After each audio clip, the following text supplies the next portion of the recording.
বন্ধুরা, তোমরা সবাই কেমন আছো? আশা করছি খুব ভালো আছো, আমিও খুব ভালো আছি। চলো আজকে তোমাদের দেখাবো ফুলসজ্জা রাতে আমার বরের থেকে আমি কি গিফট পেয়েছিলাম। তো ভিডিওটা স্টার্ট করছি, লেটস গেট স্টার্টেড। সো ও আমাকে ফুলসজ্জার রাতে দিয়েছিল এই হারটা, আর এই লকেটের মধ্যে না স্বস্তিক চিহ্ন আছে, যেটা কিন্তু ওর বিয়ের আংটিতেও দেওয়া ছিল। আমরা কিন্তু দুজনেই একে অপরেরটা জানতাম না, বাট কোইন্সিডেন্টলি এক হয়ে গেছে। আর এই পার্লের নেকলেসটা না আমি পরেছিলাম হচ্ছে বিয়ের বেশ অনেক দিনই পর, আর তার কারণে না লাল নাইটি বা লাল জামা কিছু পরার কারণে হালকা একটু না লাল রং লেগে গেছে ওই পার্লগুলোর মধ্যে। বাকি কিন্তু সব সোনার গহনার মধ্যে আমার কিন্তু এই গহনাটা সবচেয়ে সেরা। সবাই বলে যে আংটি দিতে হয় ফুলসজ্জায়, বাট আমি বলবো যেটা ভালোবেসে দিচ্ছে সেটাই সবচেয়ে মূল্যবান।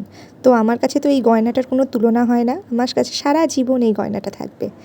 এই যে গলায় পরে নিয়েছি, বলো কেমন লাগছে আমাকে। হ্যাঁ, তো ভিডিওটা এখানেই শেষ করছি। টাটা। ভালো লাগলে আমার চ্যানেলটাকে সাবস্ক্রাইব করো। Love you.